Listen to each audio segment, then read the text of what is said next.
അപ്പൊ ഇന്ന് നമ്മൾ എത്തിയിരിക്കുന്നത് ജൂനിയർ ലാബ് അസിസ്റ്റന്റ് അഥവാ JLA ആയിട്ട് മെഡിക്കൽ എഡ്യൂക്കേഷൻ ഡിപ്പാർട്ട്മെന്റിൽ അപ്പോയിന്റഡ് ആയ അക്ഷയ ഷാജിയുടെ സ്റ്റഡി റുട്ടീൻ എങ്ങനെയായിരുന്നു അവരുടെ പ്രിപ്പറേഷൻ പൊക്കോണ്ടിരുന്നത്, ഇന്റർവ്യൂ എങ്ങനെയായിരുന്നു അറ്റൻഡ് ചെയ്തത് എന്നുള്ള ഡീറ്റെയിൽസ് ഒക്കെ ചോദിച്ചറിയാൻ വേണ്ടിയിട്ടാണ്.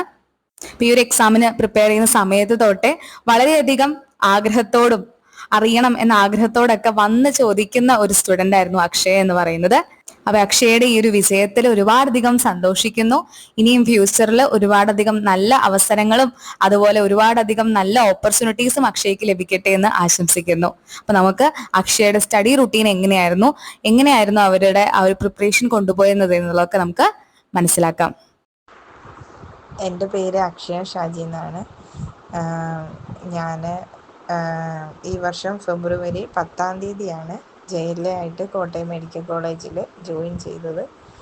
അപ്പം JLA എന്ന് വെച്ചാൽ ജൂനിയർ ലാബ് അസിസ്റ്റൻ്റ്. അപ്പം ആ ഒരു പോസ്റ്റിലേക്ക് എനിക്ക് ജോലി കിട്ടുന്നതിന് വേണ്ടി മിസ്സിൻ്റെ ക്ലാസ്സുകളെല്ലാം എനിക്ക് ഒരുപാട് ഹെൽപ്ഫുള്ളായിരുന്നു. കാരണം എനിക്ക് MLT പോർഷൻ ഒന്നും തന്നെ സത്യം പറഞ്ഞാൽ ഞാൻ ലാബ് ടെക്നീഷ്യനോ അങ്ങനെയുള്ള ഒരു കോഴ്സുകളും ചെയ്തിട്ടില്ല. +2 സയൻസ് കഴിഞ്ഞിട്ട് പിന്നെ BSc ബോട്ടണിയാണ് എടുത്തത്. ഡിഗ്രി കഴിഞ്ഞു. പിന്നെ ഒരു കമ്പ്യൂട്ടറിൻ്റെ കോഴ്സ് ചെയ്യുമായിരുന്നു. അതിനുശേഷം PSCയിലേക്ക് വന്നു. അപ്പം ഫസ്റ്റ് ഞാൻ പ്രിപ്പയർ ചെയ്തത് ആദ്യം VFAക്ക് വേണ്ടിയായിരുന്നു, വില്ലേജ് ഫീൽഡ് അസിസ്റ്റൻ്റ്. അപ്പോൾ അതിൻ്റെ എനിക്ക് ഫസ്റ്റത്തെ ഒരു ഇതായതുകൊണ്ട് കിട്ടിയില്ല, പക്ഷെ ഡൗൺ ആയില്ല. അപ്പം അടുത്ത നെക്സ്റ്റ് ഈ ഒരു പോസ്റ്റിലേക്കായിരുന്നു വന്നത്. അപ്പം അതിനുവേണ്ടി ഞാനിങ്ങനെ യൂട്യൂബിലൊക്കെ ഇങ്ങനെ കുറേ സെർച്ച് ചെയ്ത് നോക്കി. അപ്പോൾ ഇങ്ങനെ എനിക്ക് കുറേ ഇപ്പം ഇതിൽ തന്നെയാണെങ്കിലും നമുക്ക് +2 ലെവൽ എക്സാം ആയിരുന്നു. അപ്പോൾ അതിൻ്റെ അകത്ത് കെമിസ്ട്രി ഫിസിക്സും അതെല്ലാം ഉണ്ടായിരുന്നു. +2ൻ്റെതായിട്ടുള്ള എല്ലാം, പിന്നെ കുറച്ച് GK പോർഷൻ ഉണ്ടായിരുന്നു, പിന്നെ MLT പോർഷൻ ഉണ്ടായിരുന്നു. അപ്പോൾ എനിക്ക് MLT ഒക്കെ നല്ല ടഫായിരുന്നു. കാരണം ഈ ഒരു ഫീൽഡിൽ നല്ല വന്നത്. അപ്പോൾ എനിക്കൊന്നും അറിയത്തില്ല, ആദ്യം തൊട്ടേ ഒന്നേന്നെല്ലാം പഠിക്കണമായിരുന്നു. അപ്പം അതിനുവേണ്ടി ഞാൻ യൂട്യൂബിലൊക്കെ കുറേ സെർച്ച് ചെയ്ത് കഴിഞ്ഞപ്പോൾ മിസ്സിൻ്റെ ചാനൽ എനിക്ക് ഒരുപാട് ഹെൽപ്ഫുള്ളായി. ഞാൻ അതിൽ നോക്കി കുറേയൊക്കെ പഠിക്കാനൊക്കെ പറ്റി, പുതിയ കാര്യങ്ങളും ഒക്കെ തന്നെയും. പിന്നെ എന്തെങ്കിലും ഡൗട്ട് ഉണ്ടെന്നുണ്ടെങ്കിൽ അത് അപ്പം തന്നെ പേഴ്സണലായിട്ട് മിസ്സിന് ഞാൻ മെസ്സേജ് അയക്കുമായിരുന്നു. അപ്പോൾ മിസ്സ് അപ്പം തന്നെ എനിക്കതെല്ലാം ക്ലിയർ ചെയ്ത് തരും. എന്തെങ്കിലും ഉണ്ടെങ്കിൽ എന്നെ ഒരു ചെറുതായിട്ടാണെങ്കിലും എന്തെങ്കിലും ഒരു ഡൗട്ട് ഉണ്ടെങ്കിൽ അതെനിക്ക് അപ്പം തന്നെ പറഞ്ഞ് നന്നായിട്ട് എക്സ്പ്ലെയിൻ ചെയ്ത് അന്ന് മനസ്സിലാക്കിയൊക്കെ തരും. അങ്ങനെ പിന്നെ കിട്ടി. പിന്നെ ആദ്യം ഈ PSCയിലേക്ക് വരുമ്പോൾ കുറേ പേരിങ്ങനെ നമ്മളോട് പറയുമല്ലോ, ഇങ്ങനെ അതെങ്ങനെ എഴുതി നടക്കാം അങ്ങനെ ഇങ്ങനെ പറയും. പക്ഷെ മനസ്സ് പഠിപ്പിക്കാൻ ഒത്തിരി പേര് കാണും. പക്ഷെ നമ്മൾ ഫസ്റ്റ് ആദ്യം തന്നെ മുന്നോട്ട് വെക്കേണ്ടത് നമുക്കത് കിട്ടുമെന്ന് ഉറപ്പിച്ച് നമ്മൾ വിശ്വസിച്ച് പഠിക്കുക. ആദ്യം തന്നെ നമ്മളൊരു എക്സാമിന് പ്രിപ്പയർ ചെയ്യുന്ന സമയത്ത് നമ്മളിപ്പം ഈ എക്സാമ്പിൾ ഇപ്പം ഞാൻ എൻ്റെ ഈ ഒരു പോസ്റ്റിലേക്കാണേലും JLA എന്ന് പറയുന്ന പോസ്റ്റിലെ ആ ഒരു എക്സാമിന് വേണ്ടി പ്രിപ്പയർ ചെയ്യുന്ന സമയത്ത് ഫസ്റ്റ് ഈ എക്സാമിൻ്റെ ഇത് വരുന്ന സമയത്ത് നമുക്ക് സിലബസ് കിട്ടുമല്ലോ. അപ്പോൾ സിലബസ് ആദ്യം തന്നെ നമ്മൾ പ്രിൻ്റ് എടുത്ത് വെക്കുക. പ്രിൻ്റ് എടുത്ത് വെച്ചിട്ട് ഇപ്പം നമ്മൾ കെമിസ്ട്രിയാണ് ആദ്യത്തെ ദിവസം പഠിക്കാനിരിക്കുന്നതെങ്കിൽ അന്നത്തെ ഡേറ്റ് ഇട്ട് കെമിസ്ട്രിയുടെ ഏതൊക്കെ പോർഷൻസ് നമുക്ക് തീർക്കാൻ പറ്റുമോ അത്രയും പോർഷൻസ് അന്നത്തെ ദിവസം കൊണ്ട് തീർക്കുക. അങ്ങനെ ഓരോ ദിവസവും അങ്ങനെ കുറച്ച് പോർഷൻസ് വെച്ച് പഠിച്ച് ഒരാഴ്ചയാകുന്ന സമയത്ത് അന്നത്തെ ദിവസം, ഇപ്പോൾ തിങ്കളാഴ്ച തൊട്ടാണെങ്കിൽ അന്ന് തൊട്ട് പഠിച്ച എല്ലാം തന്നെ ഒരു ഞായറാഴ്ച ആകുന്ന സമയത്ത് നമ്മൾ എല്ലാം തന്നെ ഒന്ന് റിവിഷൻ ചെയ്ത് നോക്കുക, ആ ഒരു പോർഷൻസ് എല്ലാം. അങ്ങനെ നമ്മൾ ചെയ്ത് വന്ന് എക്സാമിൻ്റെ ഒരു മാസം മുന്നേ തന്നെ എല്ലാം നമ്മൾ കംപ്ലീറ്റ് ആയിട്ട് തീർക്കുക. സിലബസ് എല്ലാം കവർ ചെയ്തതിന് ശേഷം പ്രീവിയസ് ഇയർ ക്വസ്റ്റ്യൻ പേപ്പർ എല്ലാം തന്നെ നമ്മൾ ചെയ്ത് നോക്കണം. വെറുതെ നമ്മൾ പഠിച്ചിട്ട് കാര്യമില്ല, ക്വസ്റ്റ്യൻ പേപ്പറും ചെയ്ത് നോക്കണം. അങ്ങനെ പ്രീവിയസ് ഇയർ ക്വസ്റ്റ്യൻ പേപ്പറും എല്ലാം തന്നെ പ്രിപ്പയർ ചെയ്തതിന് ശേഷം പിന്നെ നമ്മൾ എക്സാമിന് നല്ല കൂളായിട്ട് പോയി എഴുതുക. പിന്നെ ബാക്കി പിന്നീട് നമ്മൾ നന്നായിട്ട് പ്രാർത്ഥിക്കുക, നമുക്കത് കിട്ടും എന്നുള്ള ആ ഒരു ഇതിൽ തന്നെ നമ്മൾ മുന്നോട്ട് പഠിക്കുക. പിന്നെ ഇൻ്റർവ്യൂവിൻ്റെ കാര്യമാണെങ്കിൽ ട്രീറ്റ്മെൻറ്റ് ഓർഗനൈസറിൻ്റെ ഒരു ലിസ്റ്റിൽ ഞാൻ ഉണ്ടായിരുന്നു. അതിൽ സപ്ലിയിലായിരുന്നു, പക്ഷേ ഇൻ്റർവ്യൂ ഞാൻ അറ്റൻഡ് ചെയ്തായിരുന്നു. അപ്പം ഇൻ്റർവ്യൂവിനാണെന്നുണ്ടെങ്കിൽ നമുക്ക് എന്തോ ഇപ്പോൾ നമ്മൾ ഓർക്കും ഇംഗ്ലീഷാണോ മലയാളത്തിലാണോ ഇൻ്റർവ്യൂ പറയേണ്ടത്, അങ്ങനെയൊന്നുമില്ല. നമ്മൾ ഏതിലാണോ ആദ്യം ചോദിക്കും, മലയാളത്തിലാണ് അവർ പറയുന്നത് മലയാളത്തിൽ നമ്മൾ പറയുക.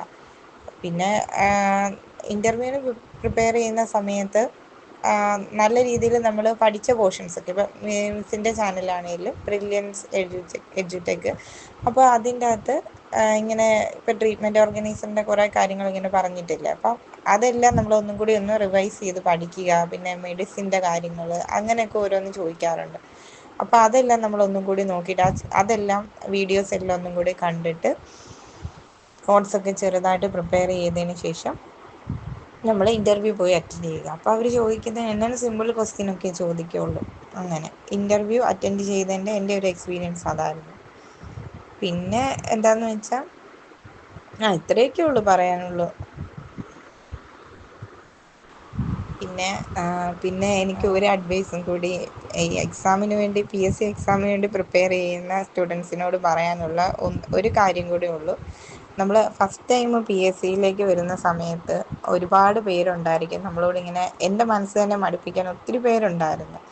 നമ്മുടെ കസിൻസ് ആണെങ്കിലും ഒത്തിരി പേരുണ്ട് ഇപ്പോഴും PSC എക്സാമിന് വേണ്ടി പ്രിപ്പയർ ചെയ്യുന്ന ഏജ് ഓവർ ആകാറായവർ തന്നെ ഒരുപാട് പേരുണ്ട്. പക്ഷേ അവരൊക്കെ എന്നേലും മുന്നേ പഠിക്കാൻ തുടങ്ങിയതാ.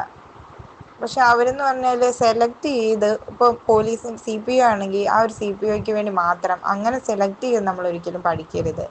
ഏതൊക്കെയാണോ നമുക്ക് വരുന്നത് അതെല്ലാം നമ്മൾ അപ്ലൈ ചെയ്യുക. എന്നിട്ട് ഏതാണ് ഫസ്റ്റ് എക്സാം നമുക്ക് ഉള്ളത് ആ എക്സാമിന് ആ ഒരെണ്ണത്തിന് വേണ്ടിയായിട്ട് തന്നെ നമ്മൾ നന്നായിട്ട് പഠിക്കുക. പിന്നെ പുറകിൽ നിന്ന് ആളുകളൊക്കെ എന്ത് പറഞ്ഞാലും, ഞാനിപ്പം ഈ എക്സാമിന് വേണ്ടി പഠിക്കുന്ന ടൈം ആയപ്പം ഒരുപാട് പേരിങ്ങനെ പുറകിൽ നിന്നുണ്ടായിരുന്നു എന്നെ പുറകിലോട്ട് വലിക്കാൻ വേണ്ടി. എന്തിനാ ഇതിന് പോകുന്നത്, ഇതിന് പോയാൽ ഇങ്ങനെ വർഷങ്ങൾ പോകും, ഏജ് ഓവർ ആകുന്നിടം വരെ ഞങ്ങളൊക്കെ ഇങ്ങനെ ഒരുപാട് പഠിക്കാൻ പഠിച്ചതാ, ഒന്നും കിട്ടാൻ പോകുന്നില്ല, അങ്ങനെയൊക്കെ കേൾക്കുമ്പോൾ മാക്സിമം നെഗറ്റീവ് പറയുന്ന ആളുകളുടെ ഇടയിൽ നമ്മൾ പോകാതിരിക്കുക, അതാണ് നല്ലത്. അങ്ങനെ ഞാനൊരു 1.5 വർഷത്തോളം ഞാൻ ഈ ഒരു എക്സാമിന് വേണ്ടി പഠിക്കുന്ന ആ ഒരു ടൈം വരെ, അതിൻ്റെ റിസൾട്ട് അഡ്വൈസൊക്കെ വരുന്ന ടൈം വരെ ഞാൻ വീടിൻ്റെ വെളിയിൽ സത്യം പറഞ്ഞാൽ ഈ ആളുകളുടെ ഒരു ഇതുകൊണ്ട് ഇറങ്ങാൻ തന്നെ ഒരു മടിയായിരുന്നു. വേറൊന്നും കൊണ്ടല്ല, നമ്മളോട് നെഗറ്റീവ് പറയുന്ന ആളുകളുടെ ഇടയിലേക്ക് നമ്മൾ പോകാൻ നോക്കാതെ നമുക്ക് പോസിറ്റീവ് ആയിട്ടുള്ളിടത്ത് മാത്രം പോവുക. നല്ല മോട്ടിവേഷൻ ആയിട്ടുള്ള വീഡിയോസൊക്കെ PSCയുടെ ഒക്കെ വീഡിയോസ് ഉണ്ടല്ലോ, മോട്ടിവേഷൻ സ്പീച്ചൊക്കെ കേൾക്കുക.